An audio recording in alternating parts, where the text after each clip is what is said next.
Olá pessoal, bem-vindos a mais um podcast da Rafus Press. Hoje vamos ter raridades inusuais, né? Faz tempo que não temos faz mais de 6 meses que não temos um episódio desse. E como o título indica, hoje vai ser o dia da gente discutir um pouco sobre coletâneas, né? Na verdade, eu estou dando os últimos retoques na coletânea em inglês do Hassan e Saba, né? E em breve as coletâneas relacionadas a ele, né, que é o Velho da Montanha, criador da Seita dos Assassinos, né, que é dos demiurgos sombrios dele e do Nechayev, vão estar prontas também, né. Dá um pouco mais de trabalho, precisa de um pouquinho mais de tempo, mas a em inglês do Hassan e Saba está praticamente pronta. E alguns até adquiriram ela, né, na campanha, talvez eu envie, vamos ver, eu espere os outros, né. Não lembro se eu tinha um pacote só com ela, uma recompensa. Mas coletânea é uma coisa que eu gosto muito de fazer. A Rafa já publicou várias, né? A gente tem coletâneas em homenagem e coletâneas de temas, né? Já teve aí Trem Fantasma como tema, né? E de autores já teve Goya, Junga, enfim, né? O próprio Hassan Saba entra junto com os Trem Fantasma, porque ele não é bem um escritor, não é bem uma homenagem, digamos assim. Mas na Rafus a gente aprecia muito esse formato. Uma das primeiras experiências da Rafus Press, que hoje é um volume raríssimo, eu não tenho mais nenhum exemplar dele, pouquíssimos leitores brasileiros têm, que foi uma publicação da Rafus impressa na Suíça, muito bem impressa, aliás, excelente qualidade de impressão, e era meio que uma coletânea, né? Tinha textos antigos, textos novos, material gráfico, né? Mas se a gente for falar da arte de montar, né, de criar coletâneas, a gente tem que falar um pouco do que é uma coletânea e como ela funciona, né? Bom, existem aquelas coletâneas de obras em domínio público, né, por exemplo, do Fantástico, recentemente lançada pela Selo Clepsidra e pela Ex Machina, né? Tem uma excelente de Fantástico na Antiguidade, na literatura da Antiguidade, que acho que é pela Ateliê Editorial, com inúmeros autores, uma coletânea enorme, né? São muito legais essas coletâneas, mas eu acho bacana também as coletâneas voltadas a autores novos ou que misturam. Esse é meu gato um pouco revoltado. Então existem as coletâneas, como eu ia dizendo, de autores em domínio público, né? Que são importantíssimas, é claro, mas existem também as coletâneas de autores novos, realizadas ou na base do edital, né, ou do convite, né, também é muito usual isso, né, da escolha do material adequado àquela coletânea. Nesse ponto a gente tem dois tipos de coletânea, a gente já pode delinear, digamos assim. As coletâneas temáticas, que seguem uma ideia, uma noção, um princípio, alguma coisa assim, e as coletâneas que são painéis, que apresentam os autores, né, de um determinado gênero ou de uma determinada tendência para o leitor. Eu tenho aqui comigo, por exemplo, um exemplo, né, na verdade, né, por exemplo, aí, como é que é uma coletânea temática, que é justamente volumes dissonantes, que saiu pela Diário Macabro. Eu participo dessa coletânea, é uma coletânea sensacional, a proposta de trabalhar com música e literatura a partir de uma cena, né, que é definida ali como estabelecida aí como um princípio que todos os contos têm que seguir. É muito boa a ideia, funciona muito bem, os autores são foi muito bem escolhida, né, a participação de todos aqui, né, então os autores são muito interessantes. Enfim, é um excelente material, né? Recomendo, está esgotado no site, vocês podem pedir para o pessoal da Diário Macabro, que sempre é uma editora. Eles têm outras coletâneas também temáticas, em geral temáticas. A própria Diário Macabro, que seria o carro-chefe da editora, né? Assim, como uma espécie de revista, né? Ela, anual, uma coisa assim, o livro anual, edição anual, um gato destruindo um negócio aqui, é temático, né? Então isso é interessante. E nesse ponto é interessante comentar como algumas vezes coletâneas, e um traço legal das coletâneas, elas aproximam das revistas. Então uma revista como a Hellebore, uma revista inglesa de ocultismo, bruxaria, heresia e temas conexos. Esse aqui, por exemplo, é a edição Wild Gods, né? Ou seja, temática. Como essa revista ela se aproxima, né, de uma coletânea. São vários artigos de todos os tipos. Tem uma entrevista com Alan Moore, tem entrevista, tem artigo, tem ensaio visual também. É muito bem feita, né, esse aspecto visual. As coletâneas, elas têm, em geral, essa liberdade de ter um aspecto diferente, uma questão visual mais instigante. Então isso é também importante e tem um grande efeito, né, por conta enfim, né, do tema escolhido, né, no caso das coletâneas temáticas. E aí tem um terceiro, eu estava quase esquecendo de um terceiro tipo de coletânea que não é muito comum hoje, pelo menos não é muito comum em geral, mas, por exemplo, o grupo neodecadentista do Justin Ises e Brandon Connell, eles trabalham ainda muito esse tipo de coletânea, que é a coletânea manifesto, como esse neodecadente cookbook. Os neodecadentistas, em geral, a maneira de comunicação deles é através dessas coletâneas manifesto, com vários autores, vários textos, não é? Vai misturando um pouco de ficção, então tem Douglas Thompson, Justin Ises, Brandon Connell, né? Vai também ter um pouco de ensaio, não é? Tem enfim, Cole Smith, um pouco poesia em prosa, tem de tudo um pouco aqui, né? E se imita um pouco a ideia dos manifestos de culinária futuristas, né? Que são um capítulo bizarro à parte da literatura, e um dia eu vou fazer um vídeo sobre esses manifestos bizarros futuristas, quando eu conseguir pegar tem em mãos algum, né? Tem algumas edições facsímile recentes. Então são três possibilidades, né? A temática, o painel e o manifesto. O painel, eu participei de um também, eu já mostrei aqui um que eu participei, que é uma coletânea temática brasileira, que eu vou volume de Dissonantes, mas aí um quarto é o Almanac, né, que é também o meio caminho da revista, né? O Almanac é aquela publicação que tem textos variados, também no sentido de forma, que giram em torno de uma proposta mais vaga, né, que o eixo temático. Então são quatro, né? Temático, painel, manifesto e almanac. Então eu participei de um painel também, que é o Novo Horror, lançado também. Excelente publicação da O Grifo. Eu participo do volume 2, não sei se tem planos aí para um terceiro volume, teria material tranquilamente, né? Mas enfim, vai depender da editora. E é um excelente painel, né? Volume 1, volume 2, dão bastante conta da produção de horror contemporâneo no Brasil, de autores relacionados ao horror, né? Assim, eu, Tássio, não sei se a gente pode ser realmente falar que somos autores de horror, mas assim, nós transitamos esse campo, vale o registro, né? Então essas são as coletâneas brasileiras, recomendo todas, não sei se a do Grifo está esgotada, vou deixar link de todas, essa eu sei que está esgotada, mas deve ter usado, né? E da O Grifo, vou deixar o link, não sei se está esgotado, mas ele sempre tem promoções, vale a pena dar uma olhada.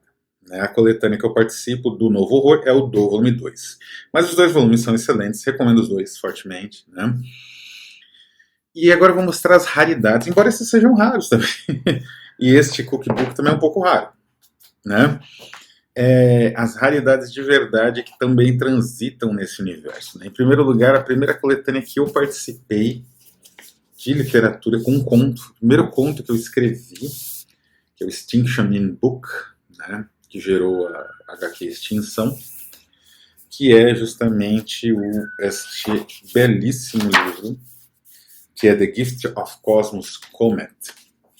Né? Não sei se dá para ver o nome aqui.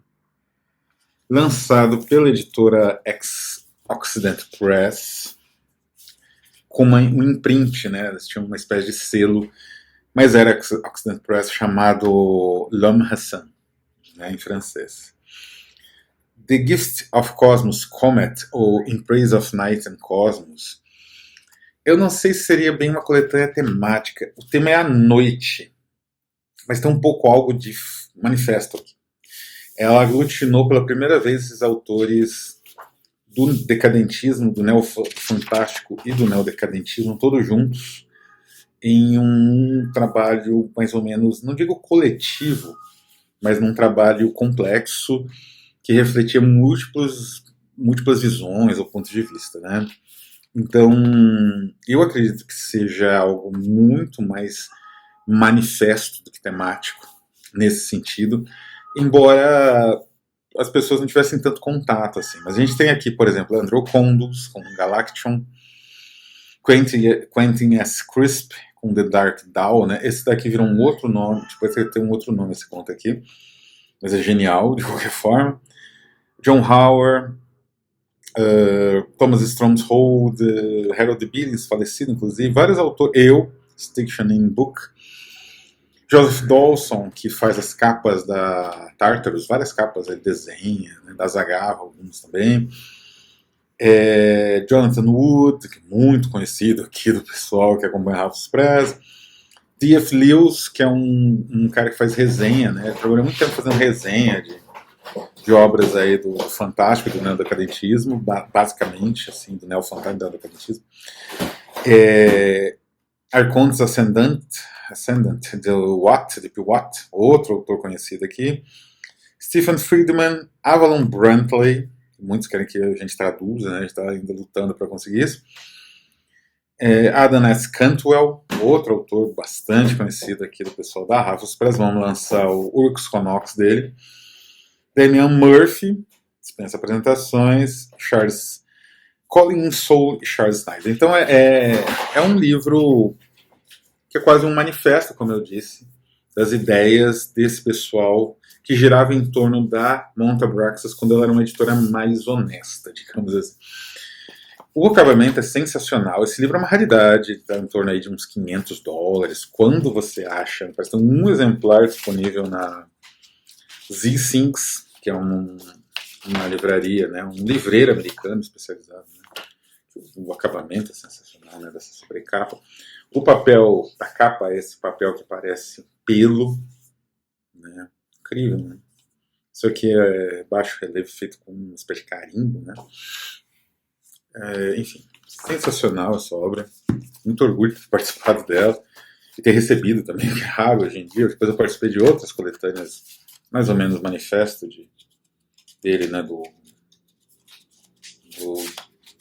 Dangueto, né, que é o editor da Monte Abraxas, mas não recebi o livro até hoje. Né? Então, uma bela coletânea aqui, uma raridade, né? Dificílimo de achar, mas muito bonito, né? Esse formato aqui me marcou muito. Eu tento basear muito os livros da Rafus nesse tipo de tamanho aqui, que é eles chamam de Royal Octavo, né? O oitavo real. Enfim, uma maravilha, né?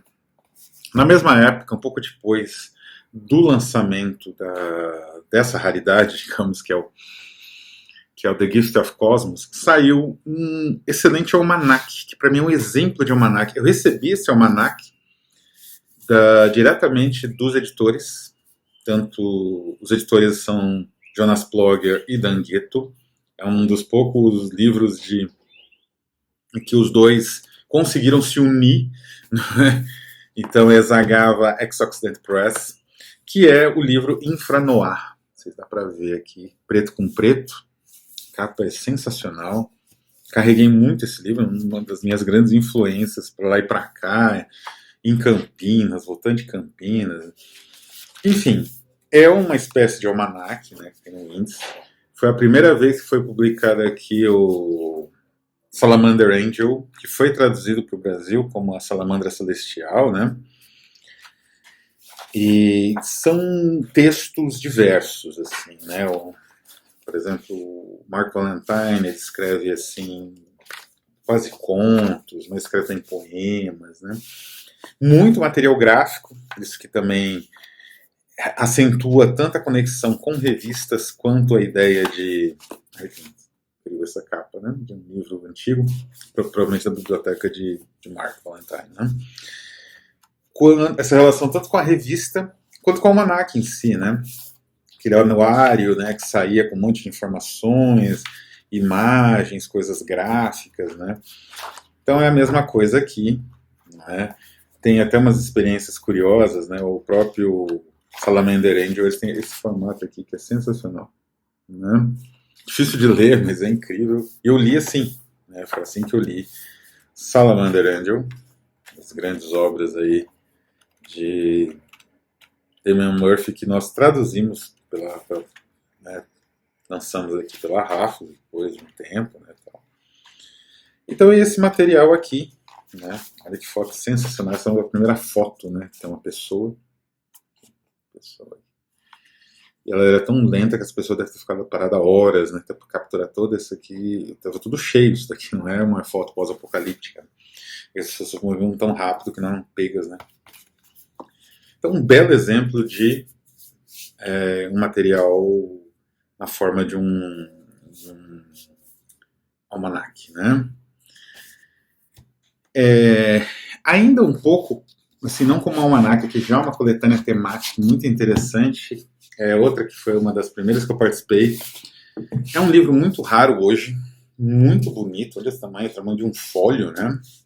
Gigantesco, que é o Booklore, A Passion for Books. Foi o primeiro livro da Zagava, primeiro ou segundo, eu não sei se o primeiro foi o Brendan Connell, eu já trouxe aqui, né, os Canibais da Papua, né, ou se foi esse.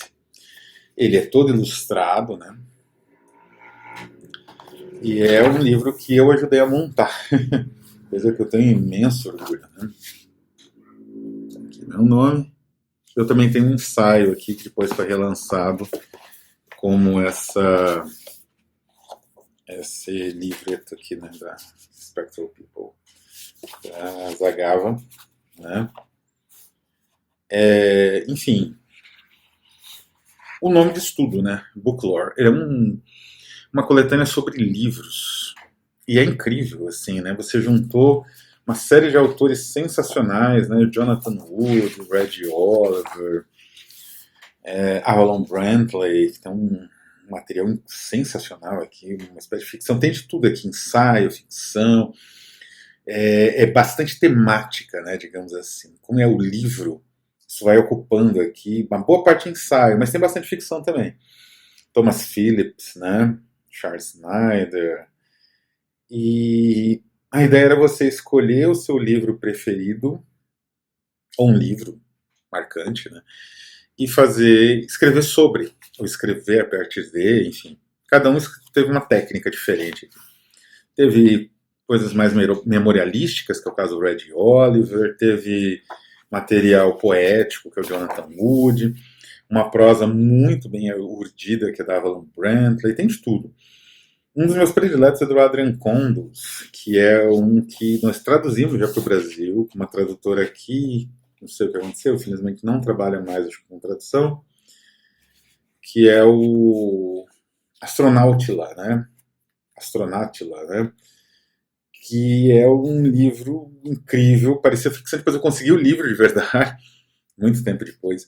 E é um projeto de tradução quase que acadêmico, né? É praticamente impossível traduzir isso sem, enfim, dentro de um esquema mesmo que seja de campanha, não é, de financiamento coletivo, que é o texto está em 57, é um texto que nós já traduzimos em português, em breve ele vai sair de novo, é o Cosmic Odyssey, Odisseia Cósmica, né? Então, um material temático incrível, né? Aqui a quantidade de tradutor, isso aqui não é uma citação famosa do Kafka sobre o que é o livro, né? Dentro ainda dessa seara temática que dá bastante liberdade para muita coisa, né? Se a Rafos às vezes trabalha um pouco com homenagens, aqui a gente tem livros mais conceituais. Esse aqui é o The Dusk, da Sidereal Press, estreou ele recentemente, ele pretende fazer falar sobre ele aqui no canal. É sensacional esse livro. Tem alguns contos, como tem um conto do Osterman, The Silverfield, que é incrível. É uma coisa do outro mundo. O Chisel Sunsets, do Douglas Thompson, também é sensacional. Enfim, é um... ele é amarrado por um tema, mas as histórias são muito bem urdidas, né? É como se você já tivesse pego bastante experiência, mais ou menos como Booklore. Esse tema ele realmente consegue agregar muita coisa e trazer muita experiência variada para o leitor, que é o mais interessante desse tipo de coletânea, né? Da proposta desse tipo de coletânea. E aí eu acho que por fim vou mostrar a última raridade inusual, que é a coletânea mais recente que eu adquiri, que é o Solilóquio para Pan, né? Que esse livro bizarro, a história desse livro é bizarríssima, né? A editora é Egeus Press, que é da Inglaterra. O editor responsável é o Mark Beach, né? Ele era escritor também, agora se torna mais editor, né? E assim, esse livro, essa aqui, se não me engano, é a quarta impressão. É a quarta impressão. Esses livros da Egeus, eles têm uma quantidade X de exemplares. Em geral, em torno de 200, 250 exemplares, né, até para um pouco mais, né? O que é normal, né? Em geral, os livros, embora sejam lindíssimos, os livros de Egeus, eles não são necessariamente livros muito difíceis de fazer ou muito artesanais, iguais são, por exemplo, os da Sidereal, nem preciso dizer dos das Agavo, da Ex-Occident Press, né? Mas, por algum motivo, esse livro esgotou esses 200, quase 1000 exemplares foram lançados, no fim das contas, né? 200 por edição, se não está na quarta reimpressão. Esgotou todas. Eu consegui pegar na última reimpressão essa maravilha. E é um livro sensacional. Não cheguei ainda a ler, tenho um certo temor de levar ele por aí, porque eu carrego meus livros comigo e esse livro ele me parece frágil, né? Então, essa hot stamp. Stamp me passa uma certa impressão de fragilidade. Ele usa bastante hot stamp, né?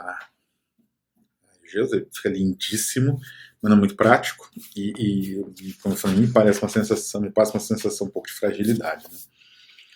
Mas é sensacional esse livro. Os contos aqui, de novo, mistura um pouco autores atuais, tem Stevenson e autores em domínio público, né, ou antigos. Tem Lord Dunsany, tem Stevenson, aí tem Mark Valentine, né, Red Oliver, Benjamin Tweddle, enfim, Diane Fortune, que era uma bruxa de verdade, né, da Inglaterra ali dos anos 30, né, da época ali das vanguardas. Enfim, é um material incrível. Eu acredito que ele não deva lançar isso tão cedo, daqui a uns 10 anos, se estiver vivo ainda, o editor. Não é? Esperamos que sim. Eu acredito que ele não deva lançar um material semelhante tão cedo, que é uma pena. É raro ele fazer reimpressões, ele só fez do de Casas Mal Assombradas, né? A Egeus é especializada em coletâneas temáticas, não é? Essas coletâneas, como eu disse, como o exemplo do Booklore ou The Dusk, que puxam o tema e você vai mergulhando em múltiplas visões desse tema, e é muito saboroso uma leitura assim, né? Eles são especializados nisso, Egeus, né? E eles lançam esses livros assim sensacionais, essas coletâneas com autores novos, antigos, e esgota rapidíssimo. Esgota rapidíssimo e você fica sem, né? Ou compra. Precisa aí depois, às vezes, negociar com ele, né? Para ter um valor mais razoável. Enfim, né? Mas eu recomendo, se alguém topar com esse livro em algum lugar, né? Eu me lembro que tinha livros da Egeus na Aquarius Books, que fica, é uma livraria em Londres, né? Que fica do lado do Museu Britânico. Mas enfim, se você topar com um desses em algum lugar, pode ser, enfim, um recanto da internet, por um preço que não seja as duas córneas de os dois rins, né? Vale a pena. Vale a pena, né? Ou esperar ele relançar, talvez quando ele completar 10 anos, né? Porque quando ele completou 5 anos, eu acho que ele relançou a terceira tiragem, né? Então é isso, essas são as raridades inusuais. Tem algumas coisas bem raras mesmo, né? Algumas coisas eu participei, não é? Outras me presentearam, né? Pelo menos 3, 4 aqui eu participei, dos que eu mencionei, tanto no Brasil quanto no exterior. E é isso, né? A Rafos ela sempre vai lançar essas coletâneas com essas pegadas às vezes de manifesto, às vezes de homenagem, às vezes de painel, acho mais difícil, né? Às vezes seguindo um tema, né? Isso a gente sempre vai ter. Estamos aí com o material do Nechayev da Sami Saba sendo produzido, né? Um até já está pronto. E esse material eu gosto bastante, né? Acho incrível a leitura. E eu convido vocês a conhecerem os que já tem da Rafos Press. Né? Em breve a gente pretende relançar a homenagem ao Goya em português numa nova edição. Mas é isso, então. Um abraço e até a próxima. Ah, já esquecendo. Apoiem nossas duas campanhas, estão no ar agora no Catarse, né? Tanto o Outro Lado no Late Pledge, né, na segunda chance, quanto a novíssima campanha de livros de ocultismo com uma pegada muito única e de arte visionária, ocultismo, né, que é o material da Constelações. Conheçam, vejam o link, tem o link na descrição, tem o link em tudo quanto é lugar, nas redes sociais tem o link. Conheçam, apoiem se puder, ou pelo menos divulguem, ajuda muito essa editora, que é praticamente um trabalho de uma pessoa só, e precisa realmente dessa ajuda às vezes para conseguir tocar as coisas. Um abraço agora mesmo, até a próxima.